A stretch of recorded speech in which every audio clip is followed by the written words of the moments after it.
আমার লাশের খাটলা আমি কাঁধে করে গড়ির কাটার পায়ে গুটি গুটি শ্বাসে এগিয়ে যাচ্ছি সমাধিস্থ হব বলে।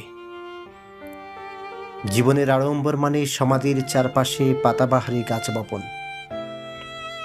জন্মচক্র মানেই তো শ্বাসরুদ্ধ ছোটাছুটি মৃত্যুরোপণ অভিযান। সফলতার মাপকাঠি আমরা কোনোদিন ছুঁয়ে দেখতে পারবো না, তবু সফলতার আবিষ্কারক রূপকার আমরা। এ অসহায় হরিণ প্রাণে আমরা বাঘ অহংকার পুষি, হিংস্র সিংহের মতো শিকার করি বশ্যতা স্বীকার না করা প্রাণকে, প্রাণকেন্দ্রে অগণিত প্রাণের হত্যাকারী।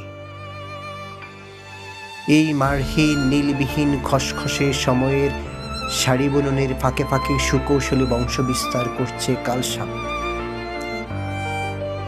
শব্দমাত্রার ফাঁকে চুপ করে বসে থাকে ব্যথায় কুঁকড়ে যাওয়া কবি। কবিতারা ঈশ্বরের সাথে যুদ্ধ করতে করতে হাঁপিয়ে উঠেছে। সাপড়েরা বিনবাসী সানিয়ে জান্নাতে আরামায়েশে ঘুমিয়ে আছে। সাপ সাপ এবং সাপ কেটে দিচ্ছে আমাদের রোজকার পথ।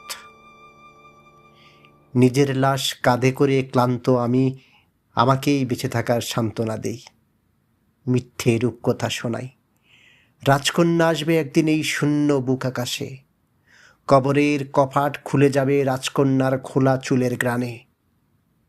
আমি আমাদের ফিরে পাব, ঘরে ঘরে নবান্ন আনন্দের মতো রং তুলিতে আঁকা পরিপাটি গ্রাম, যেন ছায়াছবির মতো সুখী সমাপ্তি।